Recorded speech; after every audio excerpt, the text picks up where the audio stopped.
Hello everyone, তোমাদের জন্য একটা গুরুত্বপূর্ণ ইনফরমেশন নিয়ে চলে এসেছি। তোমরা অনেকেই শিক্ষকতাকে পেশা হিসাবে বেছে নিতে চাও, তাদের জন্য একটা অত্যন্ত ভালো সুযোগ। এবং এই ভিডিওতে একটা ভিডিওতেই একেবারে সংক্ষেপে আমি তোমাদের পুরো বিষয়টা খুব ভালো করে এক্সপ্লেন করে দেব।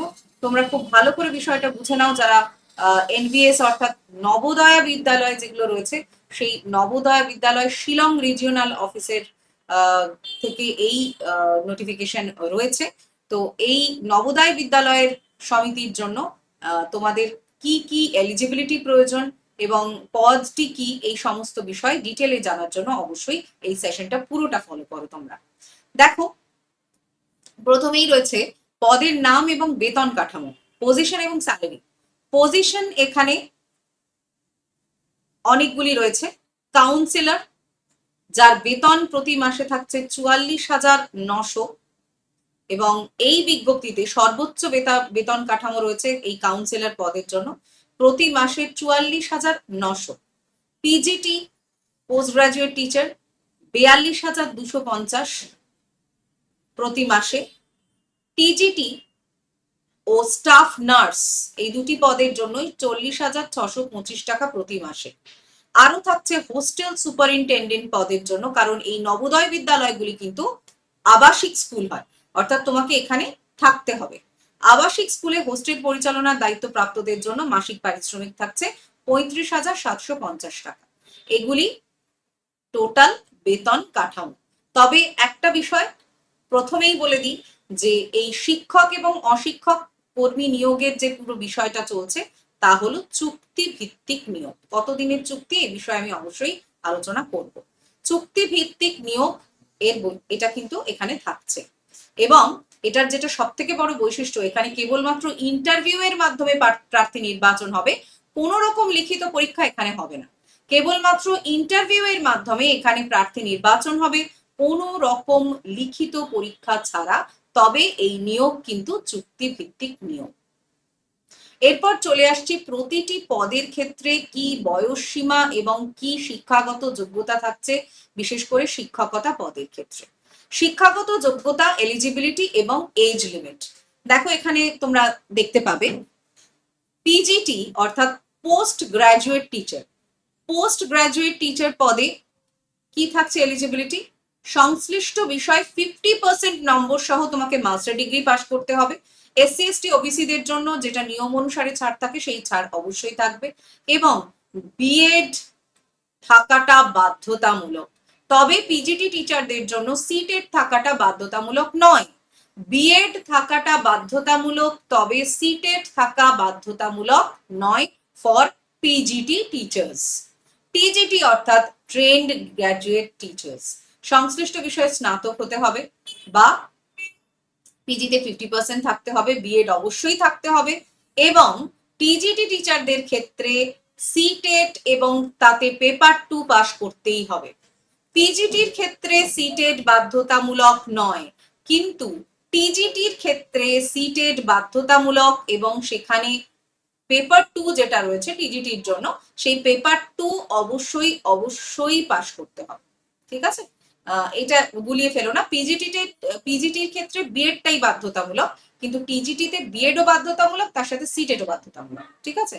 বয়স সীমা দেখো, এখানে বয়স সীমাটা অনেকটাই বেশি, 20 থেকে 50 বছর। সাধারণ প্রার্থীদের জন্য সর্বোচ্চ বয়স 50 বছর, আর এসসি এসটি ওবিসিদের ক্ষেত্রে যে বয়সের ছাড়ের বিষয়টা আছে সেটা থাকবে। তার অবসরপ্রাপ্ত শিক্ষকরা আবেদনের যোগ্য। অবসরপ্রাপ্ত যে সমস্ত শিক্ষকরা রয়েছেন তারাও কিন্তু এখানে আবেদন করতে পারেন, এটা এখানে একটা ভালো সুযোগ রয়েছে। যারা অবসরপ্রাপ্ত শিক্ষক তারাও এখানে আবেদন করতে পারেন। আবাসিক স্কুলে বিনামূল্যে থাকা এবং খাওয়ার ব্যবস্থা এখানে কিন্তু থাকছে।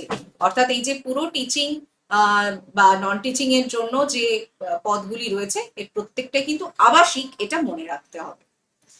এই পুরো বিষয়টার নিয়োগ এবং নম্বর বিভাজনটা একটু ক্লিয়ার করা দরকার, তার কারণ এখানে কোনো রকম লিখিত পরীক্ষা হবে না। মোট 100 নম্বরের ভিত্তিতে মূল্যায়ন হবে। 100 নম্বরের মধ্যে একাডেমিক স্কোর থাকবে 75 মার্কসের।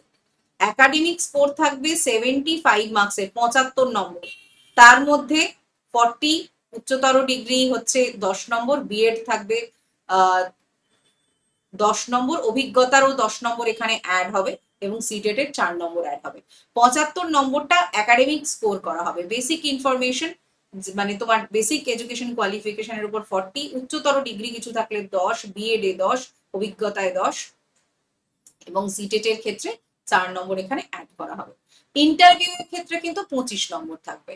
তুমি যে বিষয়টা পড়াতে চাইছো সেই বিষয়ের জ্ঞান থাকতে হবে, পড়ানোর পদ্ধতি এবং ইংরেজি ও আঞ্চলিক ভাষার উপর দক্ষতা, এই নম্বরগুলো এখানে যোগ করা হবে। এখানে কিন্তু এটাও মেনশন করা হয়েছে ইংরেজি এবং আঞ্চলিক ভাষার দক্ষতা, এটা কিন্তু এখানে ইম্পর্টেন্ট, কারণ এখানে আঞ্চলিক ভাষার জন্যও কিন্তু টিজিটি এবং পিজিটি টিচার চাওয়া হয়েছে। ইংলিশ, হিন্দি, বেঙ্গলি, সায়েন্সের বিভিন্ন সাবজেক্টের জন্য, সোশ্যাল সায়েন্সের বিভিন্ন সাবজেক্টের জন্য কিন্তু এখানে টিচার চাওয়া হয়েছে, অর্থাৎ অলমোস্ট সব সাবজেক্টেরই টিচার এখানে চাওয়া হয়েছে। তার সাথে সাথে এই শিলং রিজিয়নে যে সমস্ত আঞ্চলিক ভাষা চলে সেই আঞ্চলিক ভাষার জন্যও কিন্তু শিক্ষক এখানে চাওয়া হয়েছে, এবং ইংরেজি ও আঞ্চলিক ভাষায় কথা বলার দক্ষতা থাকলে সেটা এক্সট্রা অ্যাডভান্টেজ হবে। আবেদনপত্র দেওয়ার শেষ তারিখ 28শে এপ্রিল, ঠিক আছে?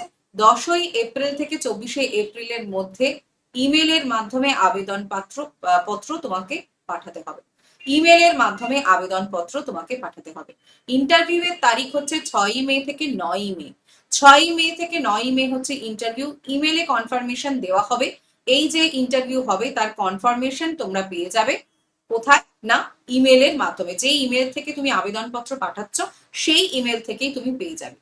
নির্দিষ্ট ফর্ম ফিল আপ করে সব নথিপত্র স্ক্যান করে ইমেলে অ্যাটাচমেন্ট করে তোমাকে এখানে পাঠাতে হচ্ছে, ঠিক আছে? অর্থাৎ যারা এখনই ইন্টারেস্টেড তারা অবশ্যই আবেদন করে দিতে পারো। এবং কতদিনের চুক্তি, যতদিন না পার্মানেন্ট টিচার পাওয়া যাচ্ছে ততদিনের ভিত্তিতে এই চুক্তি, তার মধ্যে মিনিমাম 10 মাস এখানে বলা হয়েছে। মিনিমাম 10 মাসের কথা এখানে বলা হচ্ছে, ম্যাক্সিমামটা উল্লেখ করা হয়নি, 10 মাসের কথা উল্লেখ করা হচ্ছে, ঠিক আছে? ওকে, আশা করছি বেসিক ইনফরমেশন গুলো এখান থেকে তোমরা জানতে পারলে। নবোদয় এনভিএস এর যে অফিসিয়াল ওয়েবসাইট সেখান থেকে তোমরা ইমেল করার জন্য প্রপার ইমেল অ্যাড্রেস পেয়ে যাবে। অবশ্যই সেটা চেক করে নিয়ে এই ইমেল তোমার বিভিন্ন ডকুমেন্ট স্ক্যান করে পাঠিয়ে দাও। সো এই ধরনের বিভিন্ন ইনফরমেশন জানতে চোখ রাখো টেক্সটবুক সুপার কোচিং এর WBPSC এবং বেঙ্গল চ্যানেলে। এই ধরনের বিভিন্ন ইনফরমেশন যা তোমাদের জন্য কার্যকর সেগুলো নিয়ে আমরা সবসময় চলে আসি তোমাদের প্রপারলি আপডেট করতে। Thank you everyone, thanks for watching.